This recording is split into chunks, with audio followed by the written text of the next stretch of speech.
Don't believe. 10 minutes. धन्यवाद sir. 10 minutes. Thank you sir.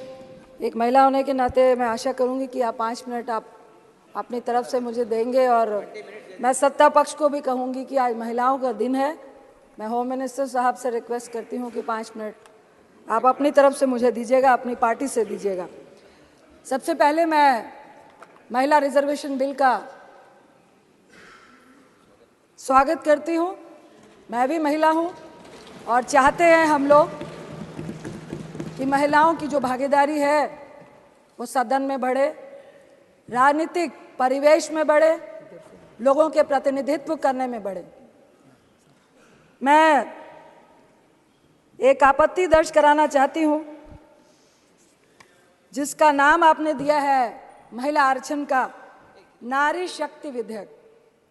ये नारी शक्ति विधेयक है, लेकिन अपने नाम दे दिया इसका नारी शक्ति वंदन विधेयक। मुझे लगता है ये एक संवैधानिक अधिकार है, ये कोई दैविक वरदान नहीं है, ये कोई प्रधानमंत्री साहब का या आपका दिया हुआ महिलाओं को दया का पात्र नहीं है। ये हमारा एक संवैधानिक अधिकार है।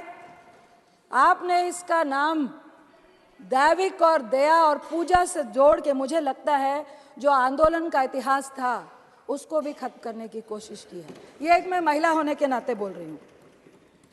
वंदना, आपके सरकार में महिलाओं की कितनी होती है यह हम सबको मालूम है।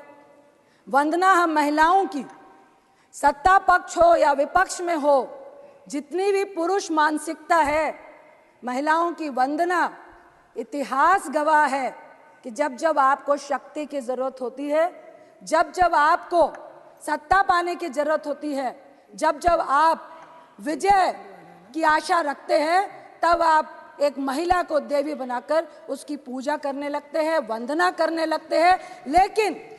लेकिन अंदर में एक पुरुष की जीत और उसकी वंदना होती है। आपकी वंदना हमने जंतर मंतर में बैठी उन महिलाओं के रूप में देखी।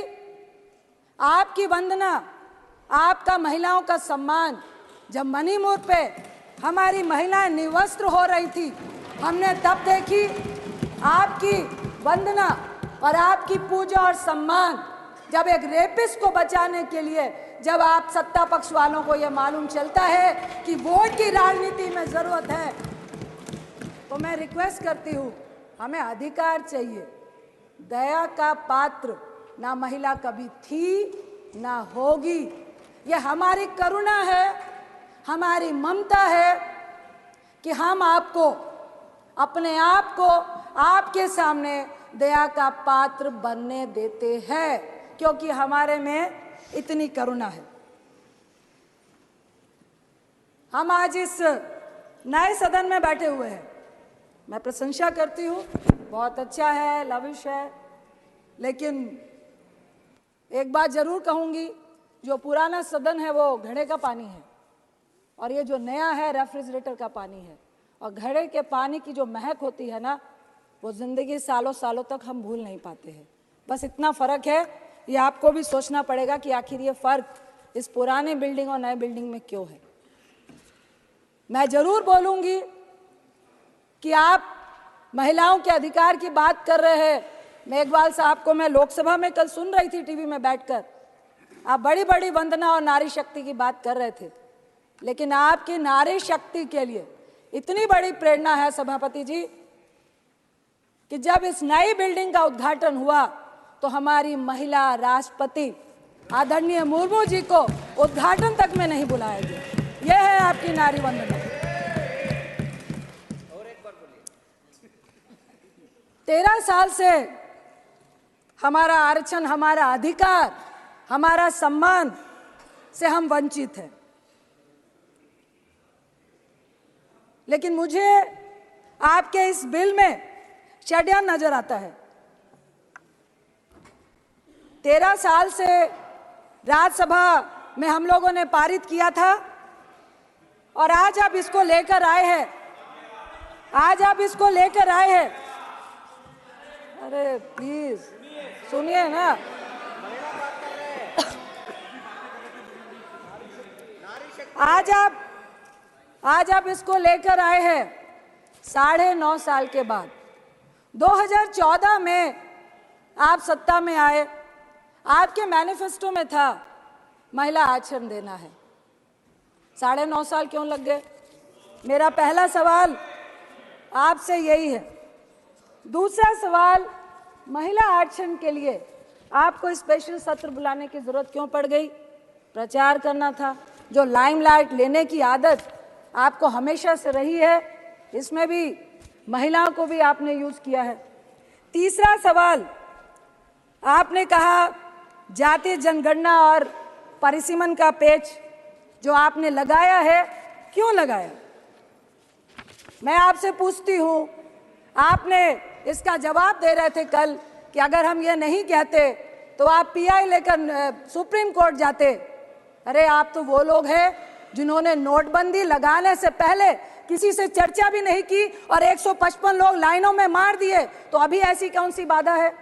आप वो लोग हैं जो किसान का कानून लाने से पहले किसी से नहीं पूछा, 750 किसान शहीद हो गए, लेकिन वो आपकी बाधा नहीं बनी। 1 साल तक लगातार वो सड़कों में बैठे रहे।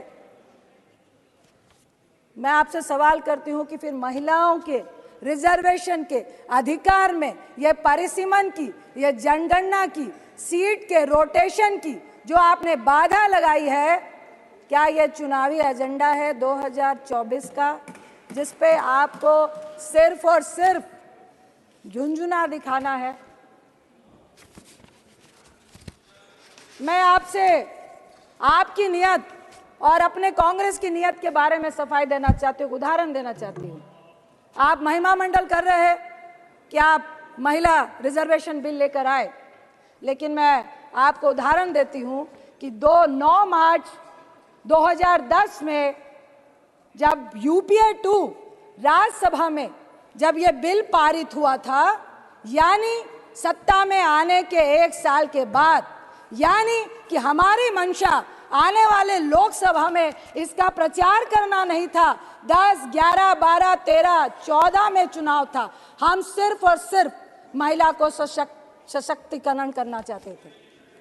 राजीव गांधी जी ने कहा था, मैं उनके एक इंटरव्यू के एक संक्षिप्त शब्दों को याद करना चाहती हूं कि महिलाओं के मामले में जो हिंदुस्तानी पुरुष है वो डबल स्टैंडर्ड का है।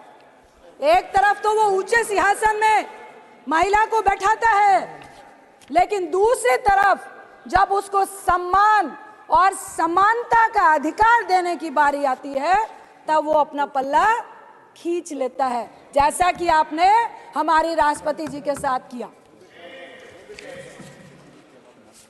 वो भी ट्राइबल। मैं आपसे सिर्फ इतना कहना चाहती हूं कि देखिए, हम चाहते हैं कि जातीय जनगणना, परिसीमन, रोटेशन को दरकिनार करके आप महिला को आरक्षण क्यों नहीं देना चाहते हैं? इसका मतलब है आप पुरुष के हिस्से में से महिलाओं को हिस्सा नहीं देना चाहते हैं। आप परिसीमन करेंगे, सीटें बढ़ाएंगे, उसके बाद आप महिलाओं को एक अलग से हिस्सा देंगे। आखिर क्यों नहीं आज के हिस्से में आप महिलाओं को हिस्सा देना चाहते हैं? मैं आपसे इतना ही कहूंगी कि हमारा जो महिलाओं को मजबूत करने का जो महिला का बिल था, वो यूपीए 2 में जो राज्यसभा में पास हुआ, हम चाहते हैं कि ये जो आपने नारी शक्ति का वंदन विधेयक का नाम दिया है, इसको समानता का अधिकार दे, हमें वंदना और पूजा नहीं करें। इसके साथ मैं आपसे जरूर कहूंगी कि हम चाहते हैं कि ये बिल पास हो, SC ST के साथ ओबीसी महिलाओं को भी अधिकार मिले, क्योंकि हमारी और आपकी जैसी महिलाएं संघर्ष करके आई हैं, कल भी आ जाएंगी। हमें भी संघर्ष करना पड़ता है, लेकिन इस राजनीति के फील्ड में, इस मैदान में एक अकेली महिला अगर वो समाज के लिए अच्छा भी करती है, लेकिन इस राजनीति के दलदल में उसका अकेले कूदना, संघर्ष करना आज भी बहुत जटिल है। क्योंकि अगर महिला मजबूत है, आपके साथ कंधे से कंधा मिलाकर चलना चाहती है, अपनी राय रखना चाहती है, वो जो पुरुष मानसिकता है उसको गवारा नहीं है। हम चाहते हैं, मैं अपनी पक्ष की महिलाओं से भी कहूंगी कि जब मणिपुर की घटना घटी, जब किसी भी रेप की घटना घटती है, जब हमारी पहलवान बच्चियां बैठती है, आपका समय समाप्त हो रहा है। समानता का अधिकार दिया है आपने महिलाओं को, ऐसा अधिकार दिया है समानता का अपनी महिला मंत्रियों को कि उनको कह दिया जाता है कि एक शब्द भी महिला के शोषण के खिलाफ आपका निकलना नहीं चाहिए। ऐसी समानता और ऐसी दैवीय शक्ति हमें आपकी नहीं चाहिए, हमें अपना अधिकार चाहिए। इसके साथ ही मैं एक कविता का अंश पढ़ के अपनी बात को खत्म करना चाहूंगी। नारी के ऊपर एक कविता है, उतारो मुझे जिस क्षेत्र में सर्वश्रेष्ठ कर दिखाऊंगी, औरों से अलग दिखने में कुछ अलग करके ही जाऊंगी। चाह नहीं है एक अलग नाम की, इसी को महान बनाऊंगी। नारी हूं मैं इस युग की, नारी की अलग पहचान बनाऊंगी। जो सदियों से देखा तुमने लिपटी साड़ी में कोमल तन को, घर घर में रहती थी वो पर जान न सके थे उसके मन को। झुकी हुई सी नजरें थी, वाणी मध्यम मधुर सी थी, फिर भी तानों की आवाज प्रबल थी। हिम्मत ना थी उफ करने की, अब बदल गई है ये पहचान। अब बदल गई है ये पहचान, नारी की ना साड़ी परिभाषा, वाणी अभी भी मध्यम मधुर सी, पर कुछ कर गुजरने की है प्रबल सी आशा। चाहे जो भी मैं बन जाऊं, गर्व से नारी ही कहलाऊं। मुझे गर्व है कि आज सभापति की चेयर में हमारी ओलंपियन पीटी उषा जी बैठी हैं। मेरा बचपन का सपना था, जब मैं पूजा में जाती थी और गॉड से विश करती थी, मुझे राजनीतिक व्यक्ति नहीं बनना था कि मुझे पीटी उषा जी की तरह गोल्ड मेडल लेना है। एक ही बात कह के मैं अपनी बात को खत्म करूंगी कि महिलाओं के समानता के अधिकार के लिए, चाहे राज्यसभा हो चाहे लोकसभा हो, हम सब महिलाओं को एकजुट होकर अपने सम्मान और अधिकार के लिए एक होना पड़ेगा। यही कह के मैं, ऐतिहासिक दिन है महिलाओं के लिए, इसलिए मैं इस बिल का समर्थन करती हूं और चाहती हूं कि ये आपके झोले में पिटारे में चला नहीं जाए। और ये जो 2019 का आपने झुंझुना पकड़ाया है, अगर सही मायने में आप महिलाओं को हक देना चाहते हैं तो कुछ तोड़ निकालिए और ये परिसीमन और जनगणना से पहले महिलाओं का हक उनके सामने रखिए। आपका बहुत बहुत धन्यवाद। Thank you.